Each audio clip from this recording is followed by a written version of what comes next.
Hello, friends, and welcome to the second episode of Think Free, a screencast that we've created to set the record straight. Because, let's face it, it's a fucking zoo out there.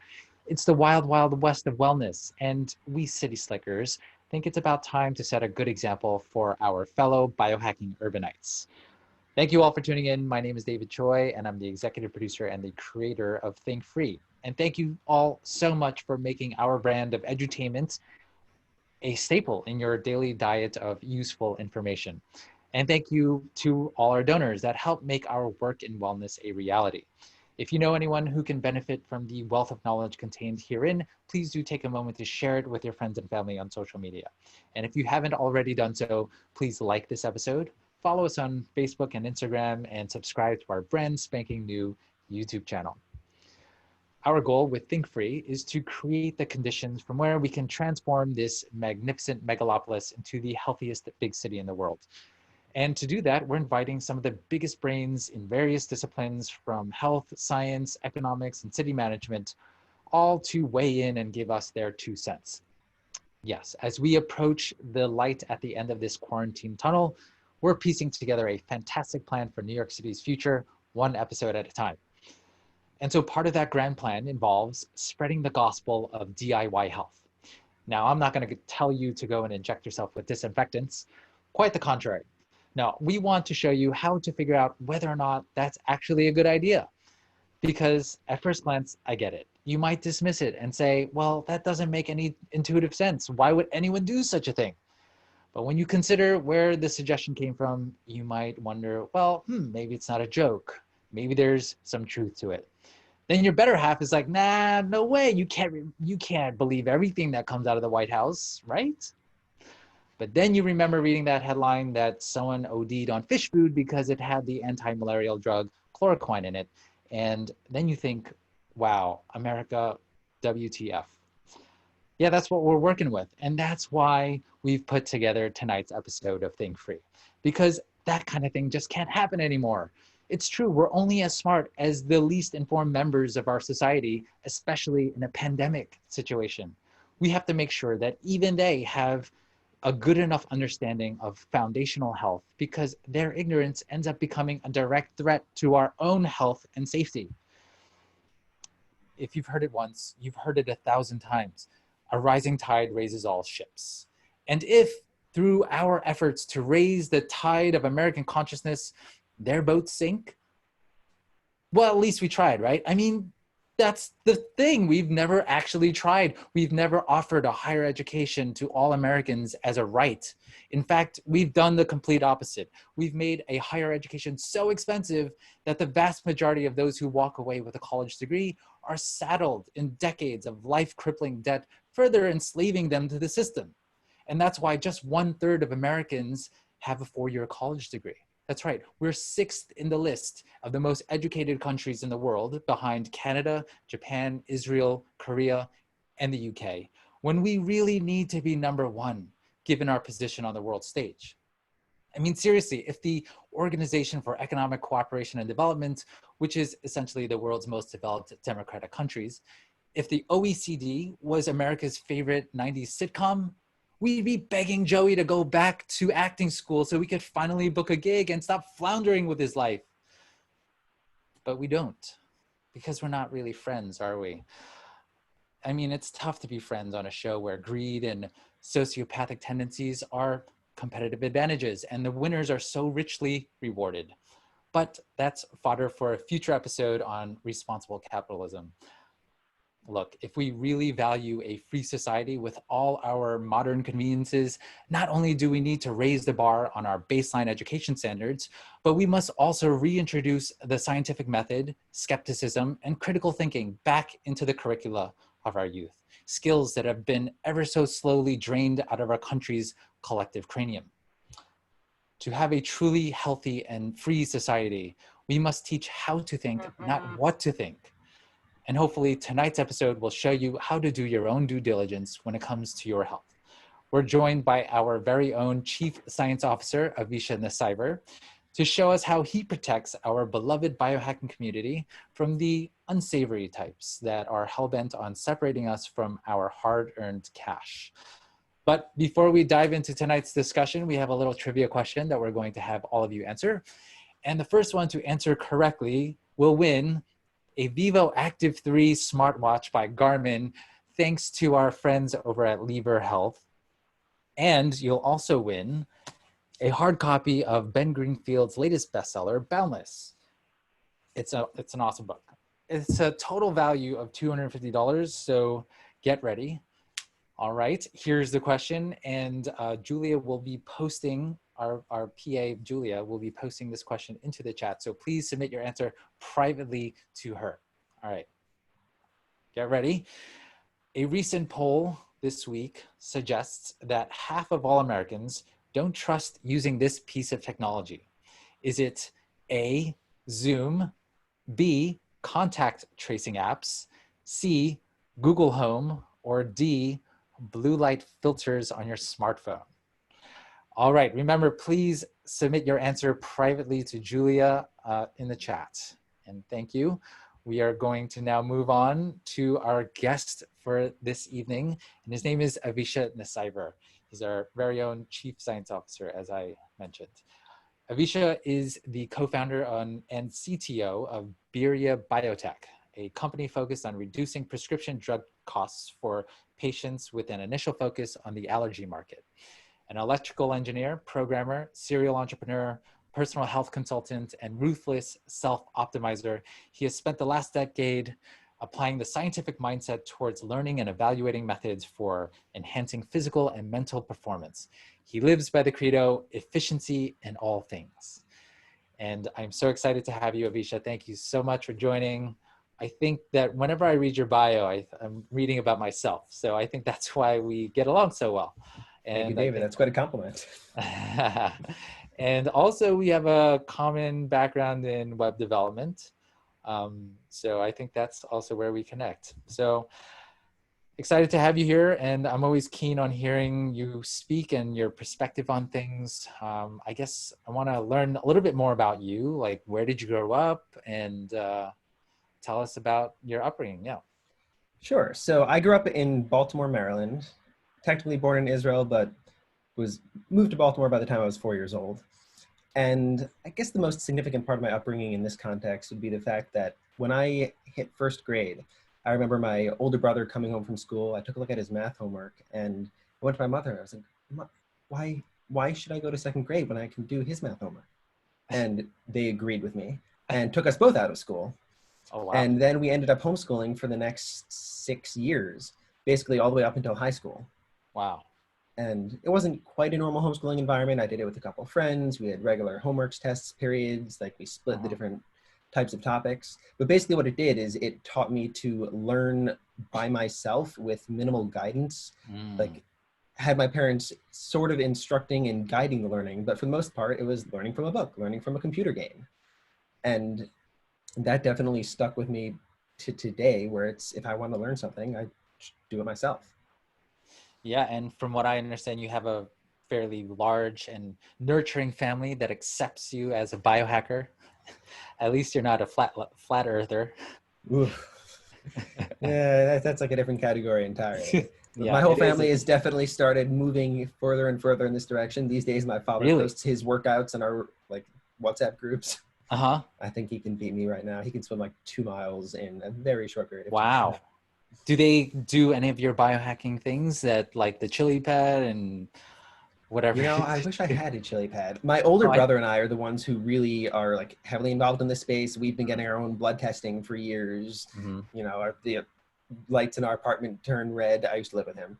So we're definitely the farthest involved, but even the rest of us definitely have a pretty strong, not quite biohacking bent, but very health focused. Like, we grew up in a house where we weren't allowed to have soda. We weren't, our sugary cereals were restricted to only Saturday morning, and definitely pretty health focused all around. Yeah, awesome. I mean, I haven't told my mom yet. I mean, I just don't think that she'll understand about what biohacking is. And she definitely doesn't understand why I'm not eating nuts and seeds and broccoli and kale anymore. Like, I'm just like, Mom, it's a carnivore. Forget it. I'm just like, in January, my mother was flying out to Australia, and my brother texted me. He's like, "Hey, I need you to deliver a basically a sachet of biohacks for her to help with the flight. Cool. All right, done. What was in that satchel? It was a combination of antioxidants, like, well, I basically formulated my own powders, so I like, encapsulated them. A combination of like glutathione, vitamin C, N-acetylcysteine, a couple different adaptogenic herbs like some ashwagandha, a little bit of maca. What else was it? This was specifically to prevent or to protect against COVID? No, this was not COVID. This was Oh. actually just to help with, it's a 24-hour flight and my mother doesn't fly super well. So it was to help basically limit the impact of the various exposures you'd have over the course of the flight and, you know, help with like the blood flow and physical mobility and all that stuff. Right. Cool. So you went to University of Maryland and you got your master's in electrical engineering. What was that like? And did that prepare you for what you're doing today at Birya Biotech? You know, that prepared me a lot for exactly what I'm doing today, given that my master's program was 2 years long. And in the first week, I met with my thesis advisor and he had the largest lab on campus. He was the head of the electrical engineering department. I talked to him about my research project. He's like, great, but I don't actually have a lab for you right now, like no office space. Is it okay if you do your research from home until I find you an office in a couple weeks? Fast forward 2 years later, I was still finishing up while working from home, which sort of feels like now, you know, what's really the difference with this whole quarantine thing? I'm here, I'm working. But yeah, the overall electrical engineering curriculum definitely, I wouldn't say it's a direct overlap with what I'm doing, but it taught me how to deal with technical material in a very meticulous fashion. Cool. So we're going to move on to the meat and potatoes of today's show, which is essentially we're trying to discern whether or not something is fact or fiction. And I know you have a very good process because you are our chief science officer. Your role is to protect our community from all those people who are trying to sell us on stuff that we don't need, right? And so I rely on you quite a bit to, and I think we all do, we're constantly sending you questions about, oh, what do you think about this product or this company and that research or this study? So do you want to talk a little bit about your process? What do you think when someone's sending you, oh, hey, can you check out this brand? And what do you think? Sure. So my overall flow for evaluating new technologies differs a bit from my evaluating studies, but the two overlap a lot. So if it's something that someone is coming to me with, step one is figure out what exactly is it? Is it something that is related to something I already know, or is this something entirely new? And the first real step is to figure out what are they claiming to do? So what is new about this technology that they're making an actual claim for? Ideally something that is specific rather than just vague. Saying it boosts your health, anyone can say that, that's hard to verify. Saying it boosts blood flow, it will help you lose weight, it will, you know, improve workout performance. These are all things that are quantifiable. So step one is research them to figure out what are the quantifiable claims that they're making that I can evaluate. Then the next step would be, okay, they're saying that this is what their product does, but how does it do it? What are the mechanistic mechanisms? What are the ways that it is actually supposed to be carrying out that presumed effect? And then once I have those, I see, okay, have they demonstrated efficacy? Have they run their own studies? Have they cited studies that are directly related to what they're doing? Or are they even just basing their tech on a foundation of research that's not directly theirs, but they can make a strong argument for? Then the next step would be, okay, now that I've done this initial review, what is it about their technology that I wanted to get a benefit from? And did they actually address that? Because sometimes there's a bit of a disconnect between what they claim and what that makes you think about and how you might want to then buy it and assume it'll help when they didn't actually specifically say that it will do X, Y, and Z that you think it will do. That may be a bit vague, but I think we're going to get into some examples later that might be clearer. Sure. Yeah, and I think this is going to be a recurring theme, obviously, because since the beginning, the advent of health, and since there were doctors, there have been also maybe, I would venture to say, some quacks and people who are trying to sell less than efficacious treatments and modalities. And so we got some suggestions from the audience, right? We have a few brands that we wanted to look into. Is that maybe we can dive into one example? Sure. So let's see. Maybe we'll pick two of them and do just a very quick flow of how I would go about it. So some of the ones that we got were, the first one was a question from Sophia, and she said, can you research the claims for infrared blankets? Do they really help you detox? Yeah. Now that's actually a pretty loaded question. So let's first try and understand what she means and the process by which I would go about thinking about infrared blankets. And you know what, to do that, I'm going to just share my screen and sort of show you how my mental process works. There's a very small gap between my mental process and my computer process. Sure. Okay, let's see. So right now, we've got my screen open to PubMed because where else would we go? But actually, so this is something that everyone should bookmark and be regularly visiting, right? Oh yeah, PubMed, it's not the only database of research, but when it comes to a lot of health and wellness stuff, it's usually your go-to. If it's not on here, that's already a red flag. Okay, so, good to know. Infrared blankets. Let's first start by saying, okay, I'm just gonna Google infrared blanket and see what comes up. What are infrared sauna blankets? Seems like a good place to start. And okay, infrared sauna, infrared heat. Yep, we know that infrared heat is hot. Great. But then, so you're on this website. How did you, I know this is the first website that you clicked on, but how do you know that this is a reputable website? So, this is not something that I'm trying to use as evidence. This is what I'm using to try and figure out what are the claims that are being made about this type of product. Right. Like, I'm not going to trust anything I read here. I just want to see, based on my own type of evaluation, what can we look into? What are they claiming? And then is it backed up? So what is an infrared sauna blanket? Infrared blah, blah, blah. It's sort of like a smaller infrared sauna. Now, just in terms of the does it make sense check, that right there sort of makes sense. You can take the infrared heating elements, put them in blanket form, and that will be a little bit more compact than the infrared sauna. Now, that means that a lot of our research is going to be based on, will an infrared sauna help? And even less than that, will a normal sauna help? And what are the differences between those three tiers? Sauna, infrared blanket. And what level of evidence we can find that would distinguish between those three. In terms of distinguishing between an infrared blanket and an infrared sauna, the main question will be, what is the relative impact on the body? Are you raising your body temperature as much? Is the ambient temperature getting quite as hot? When it comes to infrared, it's actually a lot more about the internal impact than the external, because it's essentially projecting heat into your body. So the ambient environment is not going to get quite as hot. But that does still have an impact. You want to be able to really sweat, which that's sort of a combination of the internal and the external. But let's look here at this website. We see what is infrared heat, health benefits. Here are the claims.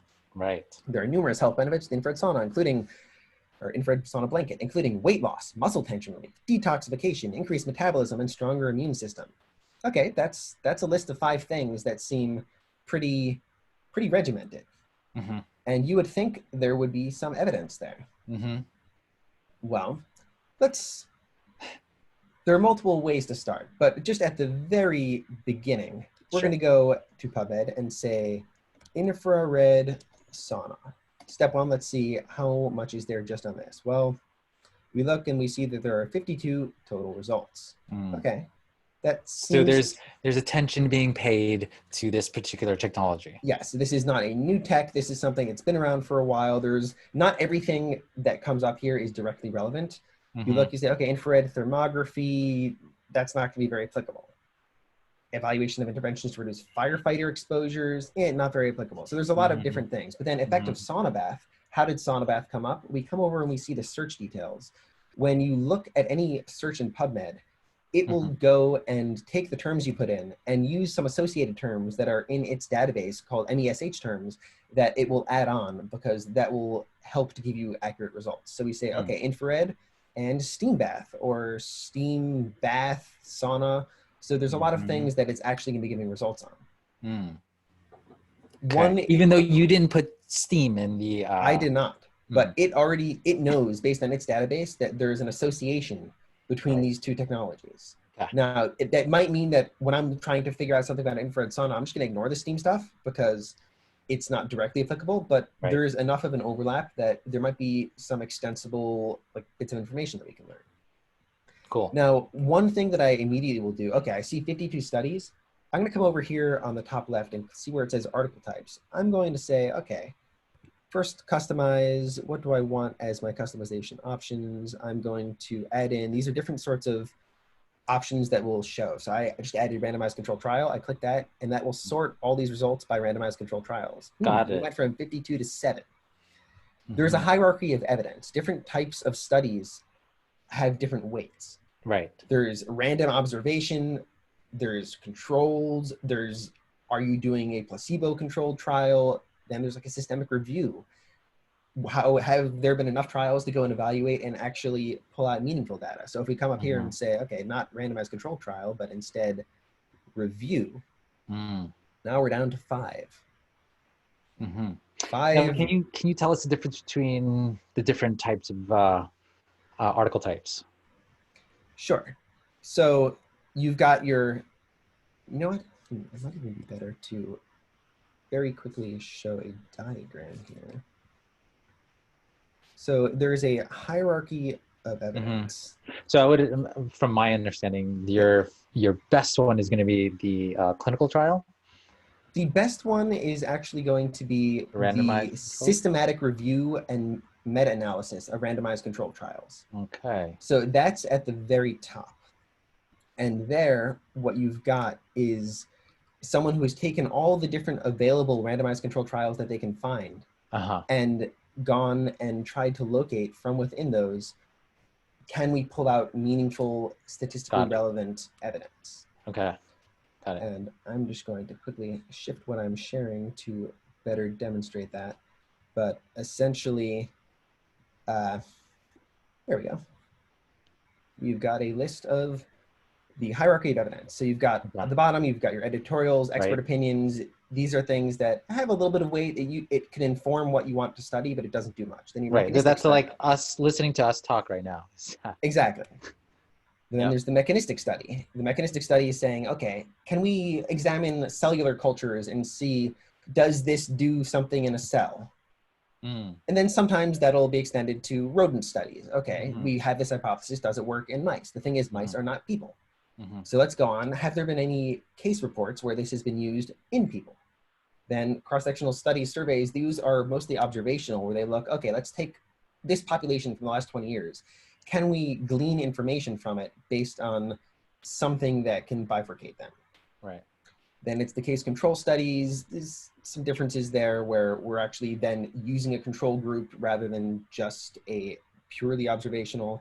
But then you get to the cohort studies and randomized controlled trials where you actually start creating a hypothesis, creating an intervention, and ideally creating a placebo group where you are very definitively isolating variables. Now, it should be noted that even when you are doing a randomized controlled trial, oftentimes that's not actually the best way of figuring out certain types of information. For example, when it comes to a sleep study, you can do a sleep study where you're hooking someone up to a ton of like different sorts of gadgets, measuring their sleep, measuring their motion, measuring their body temperature, and you're watching them sleep. The problem is a laboratory setting where you're hooked up to a ton of different gadgets, that's not going to be a representative sample of sleep. So sometimes randomized controlled trials might not actually be the best way to measure that type of intervention, or at least not that type of design. If you can design one that doesn't have all these confounding factors, great. It's just very difficult. Also in the realm of nutrition, it's really, really hard to do a proper randomized controlled trial because it's hard to control what people eat. It's hard to rely on self-reported observations. It's hard to, things just get very difficult. Yeah. But anytime you're really looking for, does this work? Does this not work?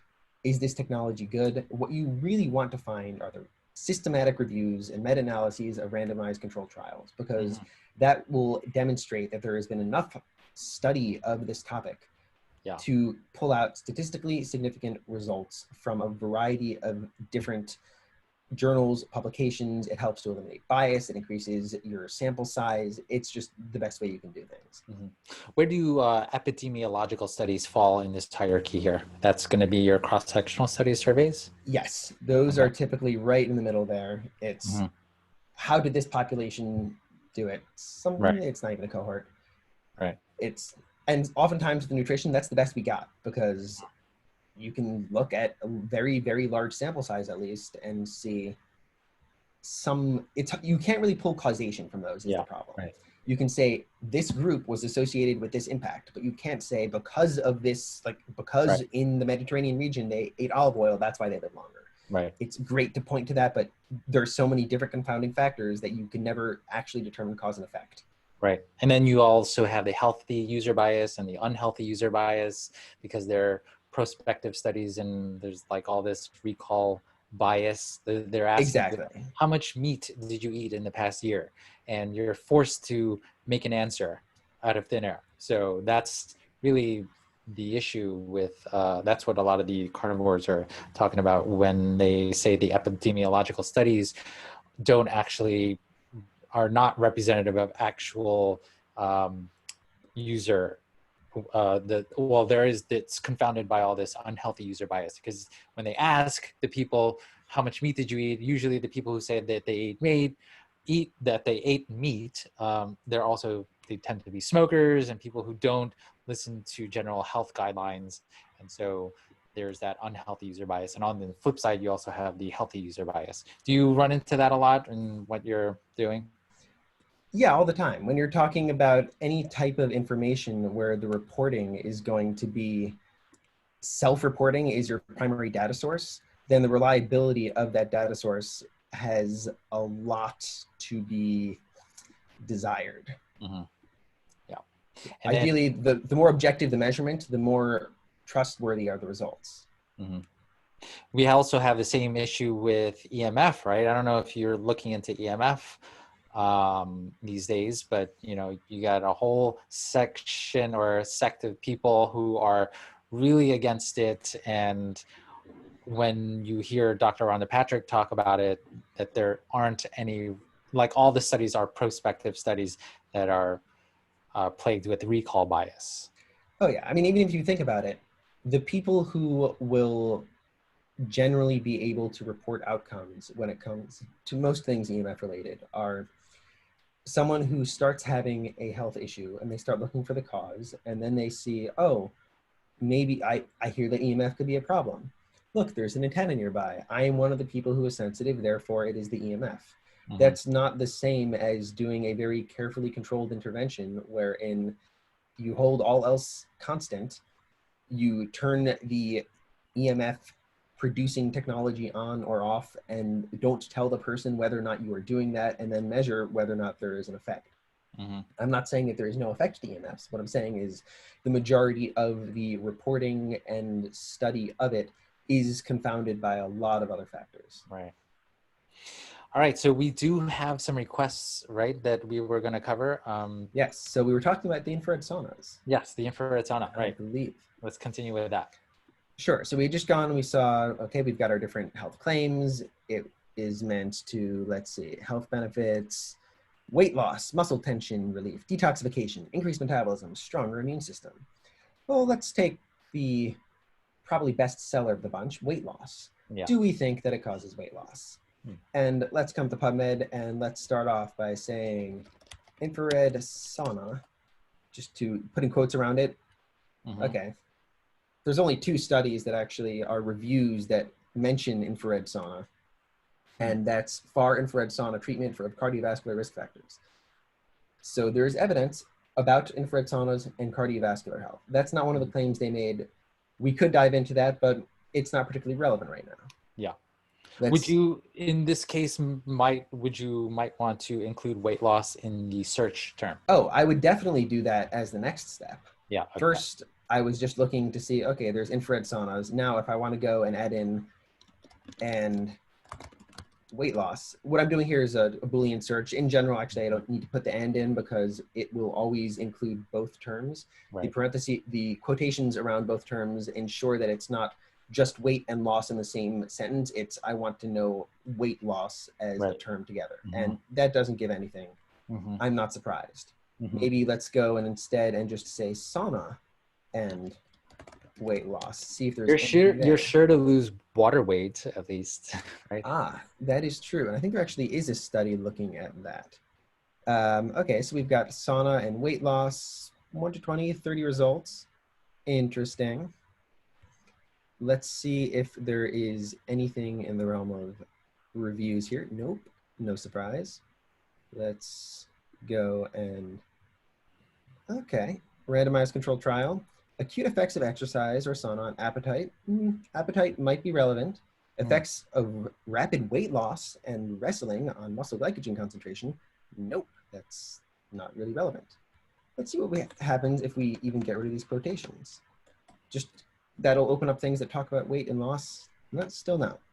So it seems like there's not a lot of evidence here talking about actual weight loss with regards to sauna. Now that doesn't mean that that doesn't exist. What it means is that it doesn't exist with this terminology in the journals that PubMed talks about, that PubMed has access to.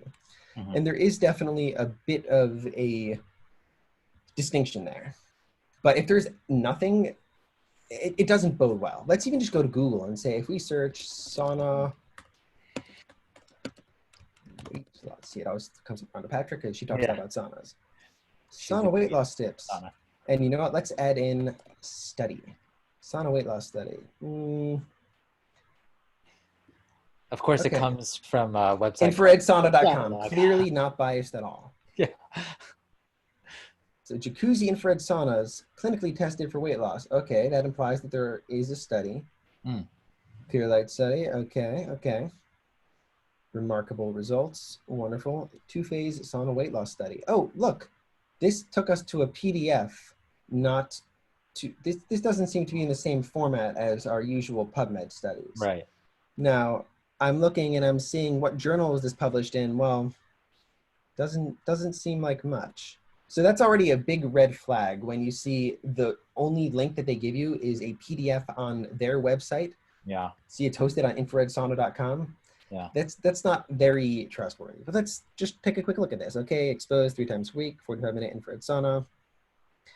Participants with a high compliance had a greater loss in body fat.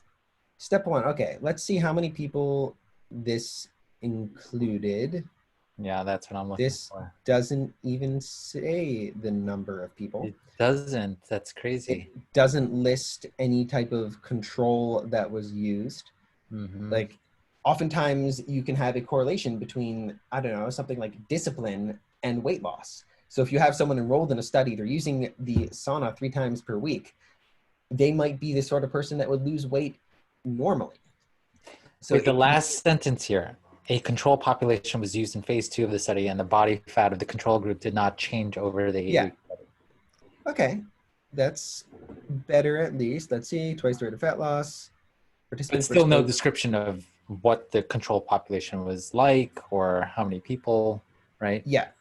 So it's very hard to use a document like this and actually pull anything because honestly, I can publish, like it says Binghamton University, which at least is a respectable institution, but it doesn't really give you all that much confidence when anyone can write up a document like this. I'm not saying it's fake. I'm just saying it's something that has not been peer reviewed and we don't know what sort of methods were used. Yeah.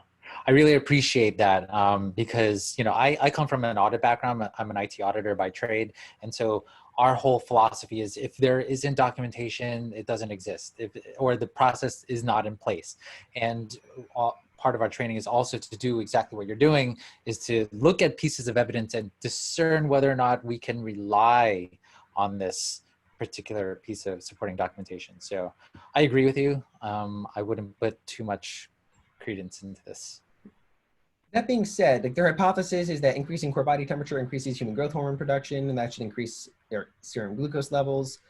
That's actually something that there is a decent body of evidence on. Just for the informational purposes here, it's actually probably enlightening to say, Sauna, let's go to Rhonda Patrick. She does have a fantastic resource on this topic where you go and she's got a pretty comprehensive body of evidence. Like she'll talk about all the different ways of how saunas impact your health, what are the benefits, risks, what's all the research. And if you go down to the bottom here, this is what I do whenever I'm reading any article. It's let's see how many citations there are. Oh, 109.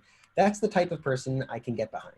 Yeah. Now you do still have to be careful because people can easily cherry pick. You can choose, especially for topics that are studied a lot, you can often pick studies that say one thing or pick studies that say another. And then until you start getting into those meta-analyses and systematic reviews, it's really hard to pick out what should you actually trust. But 109, think about how many studies turned up when we just did that PubMed search, she's got a pretty large percentage of the research on the topic. And if we start scrolling through, okay, health benefits, cardiovascular health, inflammation, cognitive and mental health, hormonal and metabolic function, physical fitness, note that that doesn't really say anything about weight loss, except maybe the hormonal and metabolic function. But you see, okay, there is some evidence looking at glucose levels, physical fitness, growth hormone, but no direct evidence pointing towards weight loss itself. And that's something that marketers will often do, is they'll jump to conclusions. They'll say, okay, there's this study that looked at growth hormone being increased by a sauna. And then there's this other study that showed that growth hormone was linked to weight loss. And then they will sell you a sauna that will make you lose weight. Those, you can't make that jump with any sort of definity. Now, just by the way, I love saunas. They're great. I think there's a ton of benefits to them, but you just have to be careful. Why are you using it? What do you expect to get out of it versus what will you get out of it? Yeah. And it's a great exercise to go and do research on things that, even though you know that they work, if you know the mechanisms and if you're able to back it up by reading the studies, I think it's super helpful. Another very interesting point here is actually, I think part of the original question was, can they help you detox? The detoxification, that's one of the biggest buzzwords in the health space, especially when it comes to things like saunas. And the problem with detoxification is that ask 10 people what detoxification means, you're going to get a lot of different results. And the real question then is, how would we even measure detoxification? Yeah. There are a lot of different ways. There are a lot of different proposed ways. You ask your typical MD and they're going to tell you that, oh, all detoxification happens like in the liver or kidneys, and that's just all that matters, and therefore saunas are absolutely worthless. Yeah. However, look, she actually has a section on that, detoxification, sweating. Yeah. So there are some of these studies, I've read most of them, where you actually go and you see that they measured the excretion of heavy metals and toxins that you can measure. And they looked at the content within the sweat, and they compared that to the amount present in blood and urine, serum, and you can actually measure whether or not there is an increased amount coming out via sweat versus the other areas. Like if it's being filtered by your kidney, that's going to come out in the urine. If that's not the case and more is coming out in the sweat, then that does demonstrate that there are different detoxification pathways. So that right there is a mechanistic argument for saying, just because you don't have a study that says saunas will detox, if you have a study that shows pretty definitively that sweating is a detoxification pathway, and saunas cause sweating, I don't think we even need a study to show that. At a certain level, you can say, oh, yeah, if you've been in a sauna, you know. So saunas do cause sweating, and sweating is in fact a pathway of getting rid of certain types of toxic compounds. Yeah. And it takes time and experience to be able to connect those dots, right? Because someone who's just getting into this may not be able to connect those two, but over time, I mean, I know that I've fallen for tons of stuff in my life, and I'm better because of it. And so I would hope that no one feels discouraged if they buy into something and they find out that it was total bunk. But in any case, so I love what we're doing here. I do want to be mindful of time, and then also to maybe go through, and if we have any brands that we want to point out and warn people about, we can do that as well.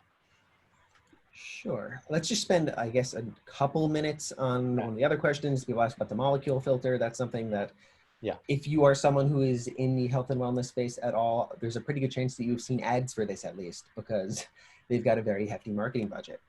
And if we do a search for molecule air filter, look, ad, price $799. Wow. That's a lot for a pretty penny, yeah. And let's take a look. Molecule air purification destroys the widest range of pollutants. Oh, the widest, that's a strong statement. Proven by science, that's a vague statement. Air purification that protects, that's if it purifies, short. Like no other, that's another strong statement. So these are some immediate claims. Destroys the widest range of pollutants. That actually means nothing, because the widest What do you mean the widest? Okay, let's look at their But technology. it's super slick. You look at this website, Oh, yeah. and a lot of people will go to a website and say they'll judge it based on the the quality of the It website. looks cool. It's got to work. Yeah. Molecule, patented PICO technology. Molecule's proprietary technology, photoelectrochemical oxidation. PICO works at a molecular level to destroy pollutants. Take a deep breath and see what makes molecule air purifiers the first of their kind. Okay. Now, the first step there is destroys pollutants. Is that what we want? I don't want to breathe pollutants, but do I need to destroy them? Yeah, Let's keep this in the back of our minds as we go forward. Developed over 2 decades, whatever. Innovative technology, great. Utilizes free radicals, fine, whatever. Breakdown. I mean, we can say that's something to keep in mind when we're going to be looking up the mechanism, because mechanisms are important. But break down pollutants at a molecular level, including VOCs, bacteria, mold, viruses, and allergens. Well, it says that it destroys viruses. That's very important nowadays, isn't it? By using nanotechnology, buzzword, PICO is able to destroy pollutants 1,000 times smaller than the standard filters must meet to qualify as HEPA. Ooh, that's an interesting statement. Able to destroy pollutants 1,000 times smaller than the standard filters must meet to qualify as HEPA. That doesn't technically mean that it destroys 1,000 times smaller than HEPA, just by the way. Also, that's a very small scale they're talking about. And so there's a couple of ways of looking at this. Okay, we scroll through, they say, how does it work? Pure air, pico filter, pre-filter, under the microscope, capture, oxidation, destruction. It doesn't really even talk about exactly how pico works, but oh, look, they talk about white papers. White papers are good, right? We like to see that. And RNA virus MS2 over 99.99% removed in 2 hours. Okay, I'd like to see them getting rid of viruses. Let's see. We're going to go and try and look at this study. VOC destruction report. Oh, look, it's a PDF. Yay. Volatile organic compounds. Traditional carbon air purifiers can only concentrate them. They cannot destroy them or render them harmless. Studies have shown that carbon filters reach a saturation point and tend to re-release VOCs into the environment. See, that's a very important point. What they're claiming is that what they're doing differently from other filtration technologies is they're somehow destroying the problematic particles rather than letting them be filtered and be re-released. Now, when you go to their website, it seems like they're saying that, oh, they're so much better than all these other ones by like 1,000%, and they're killing all these viruses. But as I sort of alluded to earlier, what matters is not whether or not they're destroying them. What matters is what I'm breathing in. So are they better at stopping me from breathing in virus particles than comparable technologies? So what this says is that, okay, for a different type of filter, it might be that it filters it out, but then it gets clogged and re-releases that. Now, normally what I would think there is, okay, maybe that means you have to change the filter. But what I want to see is the study they're about to talk about, does it actually compare those two, or does it just talk about the molecule? So molecules PICO technology successfully removes VOCs from the air in rigorous scientifically controlled testing environment. Great, I love to see rigorous and scientifically controlled. But the MH1 was sealed in an 8-meter square testing chamber, okay.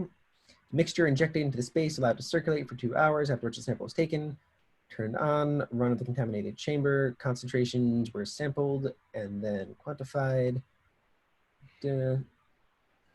So the PICO filter inside was able to reduce the concentrations of all VOCs below the quantification levels within a few hours. Okay, so that showed that it was able to remove viruses. You know what, that's a good thing. But what that setup did not describe was any comparison to other filters. So they measure that it gets rid of stuff, and then they claim that it's better than other filters, but they don't compare it against other filters. Let's do a Google search for PICO filter. We get PICO filter, does the molecule, consumer report, molecule. You know what, I want to be even better. I would also mention that one thing that I like to do is when I find out a new brand that I'm somewhat suspicious of, I'll type that brand name in or that product and I'll do review or... That's definitely a very good way to go. And I often do the same. Right now I was focusing a little bit more on the how would I go about doing that sort of review? But yes, definitely there are some great ones. And I think the person who even asked us about the molecule referenced the Wirecutter article talking about the molecule, which, man, that's a doozy. Like, Wirecutter molecule. They go and do molecule, the worst air purifier we've ever tested. There you go. Because you go through and you read this whole thing, and it's like Consumer Reports. Yeah, but its results are pretty much worse from here. We found that the molecule reduced 0.3 micron particulates by only 24%, or 26.4% over the course of half an hour, compared to 87.6% reduction from a pretty cheap Common Mighty filter. That's massive. Yeah. What that means is that its PICO technology is not actually working as good at filtration as a HEPA filter. Now, a HEPA filter, which they were claiming that they destroy things 1,000 times more than their standard, a HEPA filter can actually go and remove particles from the air. It has to be tested against 0.3 micron particles because those are the ones that are the hardest to filter out. But that's where this statement is so misleading. If we go and we actually look at, I'm just going to save time and pull up the details. But if we, actually, how about this? So what is Wirecutter? Is this a website you go to regularly? It's a website I go to a lot when I'm buying things on Amazon, because they're a company that goes and does a lot of very rigorous reviews of consumer products. Okay. Note to self.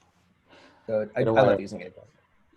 And they talk about, okay, HEPA filters and coronavirus.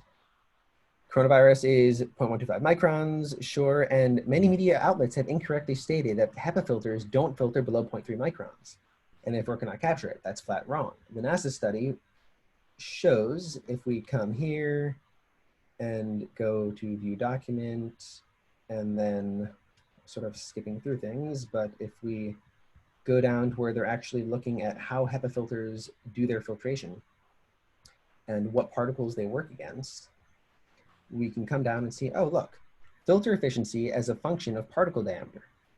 The 0.3 micron range is right in this middle sweet spot. That's the hardest to filter out. Things that are smaller than that, it filters out really, really well. And even in this micron range, that's 99.97. More and more. Because the way that a HEPA filter works is through 3 different types of filtration. Inertial impact, diffusion and interception, and just diffusion. And the way that works is the tiny particles and the larger particles are way easier to handle than the medium-sized ones. So a HEPA filter will be filtering out something along the lines of 99.99 of the coronavirus-sized particles. Now, Molecule made that claim about, oh, but they get re-released back into the air. As long as you're actually replacing your filters, like, I'd love to see if they have any research showing that those things get re-released back out. But in general, a good HEPA filter will filter your air, and as long as you are actually circulating it so that all of it gets filtered in a pretty short period of time, then it's pretty effective. Of course, that's only for aerosols. If you still sneeze or cough, that's going to be its own issue because that's immediate that we're talking about. Cool. We have another question here from the chat about probiotics. I just want to be able to maybe touch on that a little bit before we move on to the trivia section. Sure. Portion. Lay it on me. All right. So I guess with probiotics, it's really tough. I mean, I bought into the whole seed thing. They had a beautiful website. And I listened to the podcast with the CEO. I was convinced that that person was smart enough to run a reputable company with probiotics. And they have a great board, but that's really obviously not the way, that's not the scientific way to be choosing your supplements. So how should we go about approaching probiotics? Well, probiotic is denoting a substance which stimulates the growth of microorganisms, especially those with beneficial properties. Now, that's very vague. There are a lot of bacteria. And sure, there's bacteria that are helpful and bacteria that are harmful. The question is, which ones do what? Not all bacteria are created equal. When you're going and shopping for a probiotic, you can get something that says, oh, it's got a lot of probiotics. Or you can say, what do we know will actually work? When I'm trying to choose a probiotic, I will look at particular strains and say, is there actual research that is done in a proper randomized controlled trial sort of format that demonstrates some sort of concrete health benefit to this particular strain of probiotic? There are some where that is most definitely the case, and there are others where not at all. I mean, we're so far from being able to identify all the particular strains too, right? I mean... Oh yeah, like there's also a lot of research where you look at just fermented foods. If you're eating kimchi, you're not going to be quantifying all the different types of bacteria there. You tend to get different families. Like if it's lactic acid producing bacteria, most of the lactobacillus family, then oftentimes these do have some pretty, the whole family tends to have a lot of different health benefits just by dint of a lot of similar properties. And you can look at research done on those type of fermented foods, which typically have certain types of probiotic strains. And then you could usually assume that they might have a benefit. But especially when it comes to a particular expensive supplement where they're trying to sell you a particular blend, they better have research ideally done by an independent company with no tie to them. But even if they're running it themselves, you got to really dive in and see, okay, was this a large sample size? Did they test it versus a control versus another probiotic? How can we actually figure out if what they are selling does what it claims to do? And does it do it better than something that would be comparable and a lot cheaper? Yeah. I guess I do want to leave, because we're short on time here, but I do want to leave the audience with some guidance. And maybe they're not the types that will go to PubMed every single time, but at the very least, they should be Googling it and then searching for a review, right, for that particular brand or product. And then I might even say side effects. So like I'll do that often. I'll put in a supplement, then I'll put in side effects to see what side effects could be. Yeah, that's definitely a good way to do it. There's also learning some of the better resources can be very useful. For example, examine.com is a pretty great one when it comes to supplements. If I look at anything like, let's type in probiotic. Let's see what they've got. Can probiotics take the edge off anxiety? Boosting flu shots with probiotics. Can probiotics help? They've got a lot of different articles about probiotics. But then if we want to go and talk about, say, ashwagandha. Oh, this is a great resource. Examine.com. Cool, thanks. They'll give a whole human effect matrix where they look at, okay, what are the different claimed effects? What is the level of evidence behind the varying ones? Some notes. It's a very good first stop for saying, what does this compound do? It doesn't have everything. And even for the compounds that it has, it doesn't necessarily have every study done on it. But it's a good first step to say, okay, can I expect that this has research behind it or not? Cool. Well, I think that's a great tip for all our viewers here. Examine.com, wirecutter.com, obviously PubMed. There's labdoor.com that... Labdoor is great for actually going and seeing what supplements are giving me what they claim to give me. They do independent lab testing for lots of different supplements. Overall, some basic guidelines would just be, if they are making a claim, do they have studies that support that claim? Are those studies from reputable sources rather than just posted on this person's website? Is it in a journal that is peer reviewed? And did it have a large sample size? Was the study done on humans? How about who's paying for the study, right? Yeah, that's one. Sometimes you do get industry funded studies that just, if you're trying to test if a particular innovative product works, it's often hard to get independent funded stuff. So even then it might still work. You just have to look at it and say, okay, how did they do this? Right. Got it. Okay, so we're going to move on to the trivia, and we're going to send it over to you first, Avisha, to see if... Okay, what was the question? We're going to state the question one more time here, and it is, in a recent poll this past week, it suggests that half of all Americans don't trust this piece of technology. Is it A, Zoom, B, contact tracing apps, C, Google Home, or D, blue light filters on your smartphone? Well, I would guess that, well, disclaimer, I don't really read news except when it comes to sciencey type things. Fine. However, based on the very recent nature of it, I would say that it's probably talking about contact tracing apps, because all the other things have been around for a while. All right. The 82% of US adults who have smartphones are exactly split on the issue, according to the poll data released today by the Washington Post and University of Maryland.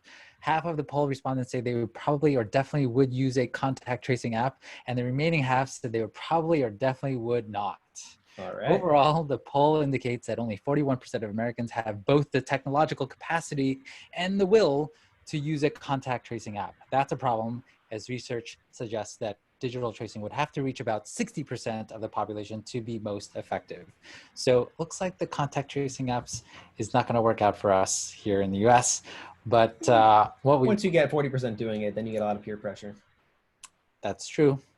Okay, so Julia, if you're still there, can you please tell us if we have a winner? I think we do. Yes.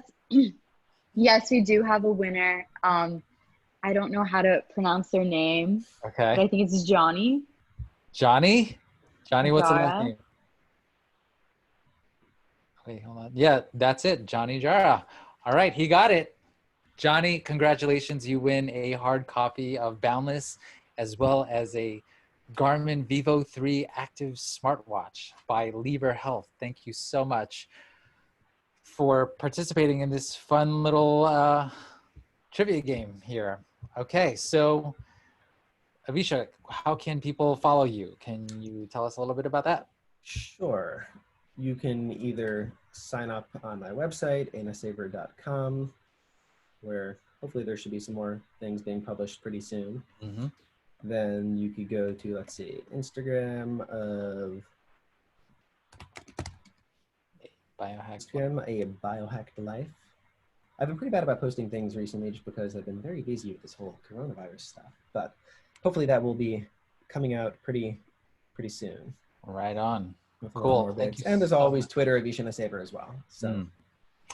Thank you so much for all your energy and all the things that you do for our community, Avisha. It's incredible to have you on the show. And so I'm going to tell everyone here while my mom is trying to tell me that dinner's ready. Thank you all for joining us tonight. Please do check out our website, biohackthe.world, for all the latest news and updates. Check out our newly launched Biohacker TV, a carefully curated video library with for all things biohacking. And there's also info on our next event, which will be exactly 1 week from today at Thursday, 7 p.m. with biohacking OG and celebrity nutritionist Oz Garcia, and the co-founder of Waterpalooza and fitness community guru Guido Trinidad, who will be joining us to tell us how functional fitness and community has transformed their lives. And they are two of the most critical components to surviving a pandemic. Alrighty, so thank you all for joining. Until next week, stay hungry, stay safe, and good night. Thank you, everyone. All right.